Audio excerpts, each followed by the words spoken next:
In this video, I'm going to use a hypothetical analogy to try to explain to my friends and family who are either atheist or non-Christian the reason why I have such strong sort of Christian beliefs, and also why I still hold them after nearly just over 20 years of questioning and testing and challenging my faith, looking at things from all different angles.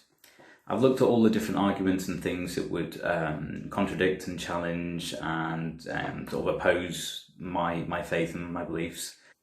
And I've listened to all the people that have, either called me crazy or stupid or deluded, or, I've been accused of cognitive dissonance.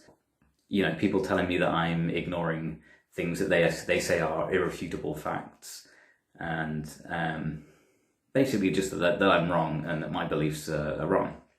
I've heard it all. It's been over 20 years. I've heard all this stuff, and I've looked into it all because to dismiss any theory without investigation is not right. It's not scientific. It's not the way to do things. I always look and test everything.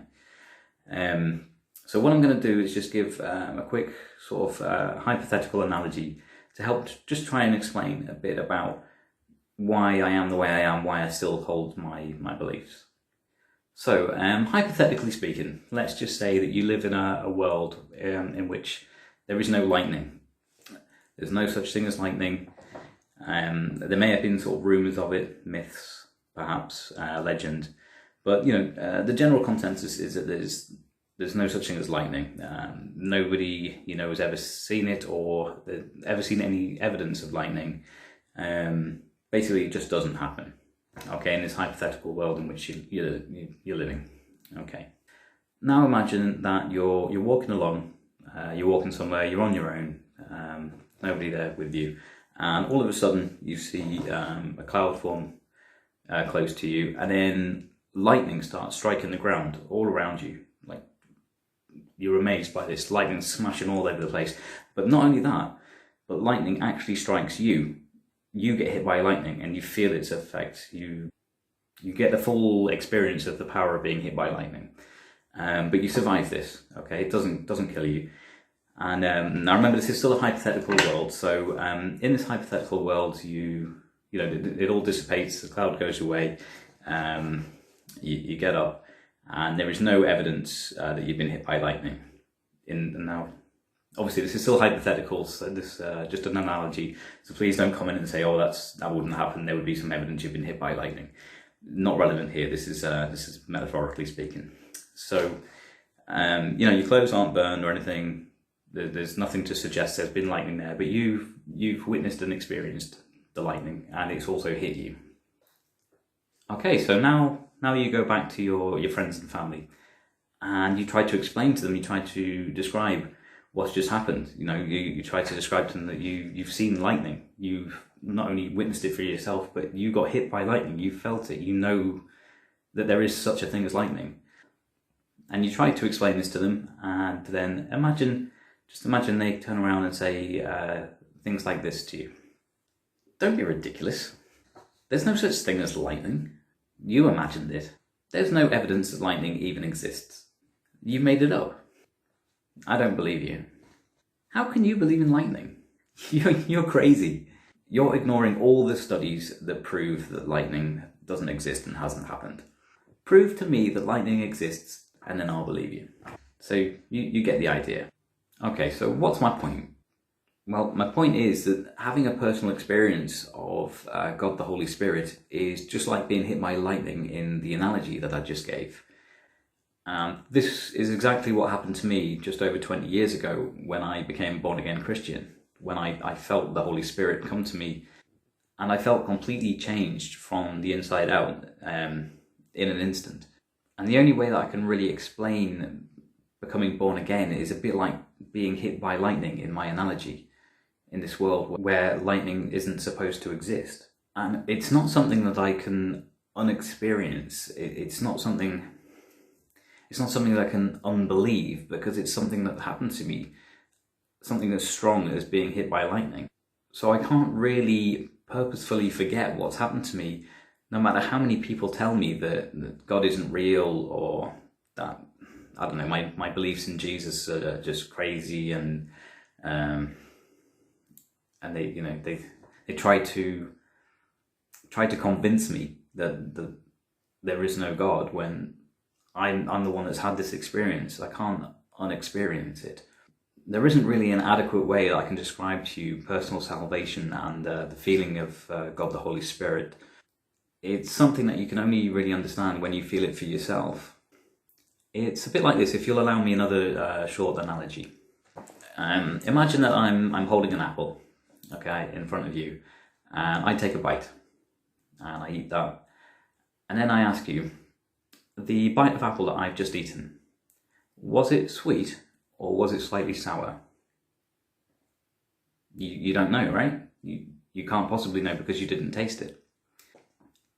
The only way that you can know is to take the apple for yourself, take a bite, and experience it, and then you'll know whether it's a sweet apple or whether it tastes a bit sour. That's the only way that you'll know for sure. And this is what it's like with Jesus also. The only way that you can be sure is to have your own personal experience of him and to give Jesus a try. Psalm 34:8 says, "Taste and see that the Lord is good. Blessed is the one who takes refuge in him." And that's saying the exact same thing, that, you know, you have to taste for yourself, you have to experience for yourself. No amount of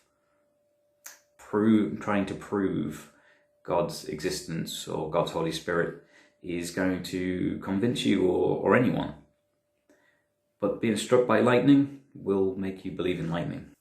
And anyone can have that being struck by lightning kind of moment. You see, the good news about this is that the Holy Spirit is available to everyone. Absolutely anybody can experience for themselves the Holy Spirit.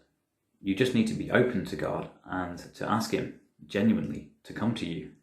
It might not be straight away, but he will come. If you are genuine, if you genuinely seek, he will come. So I'm not going to give my full testimony in this video.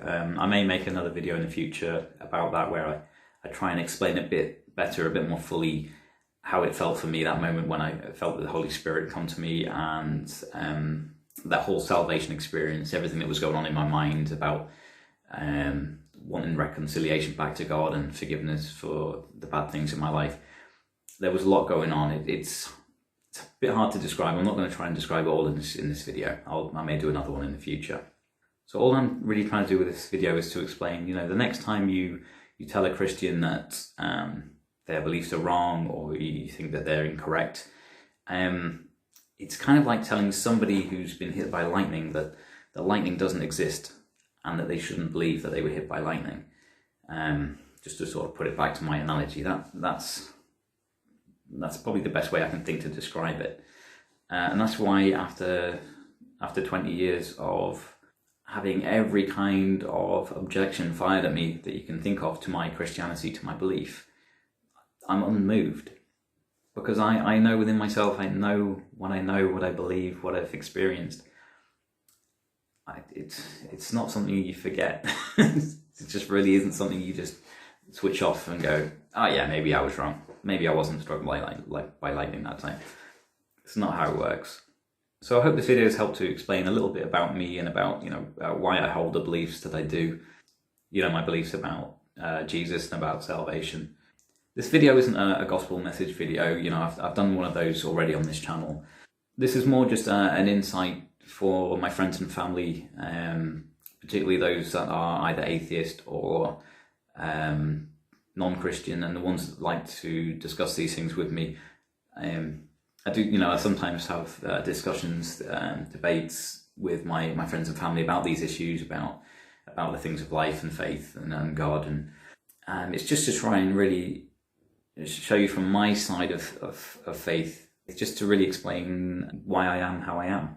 And although you didn't witness me getting struck by lightning, hopefully if I'm doing things right, you may see some of the effects in me.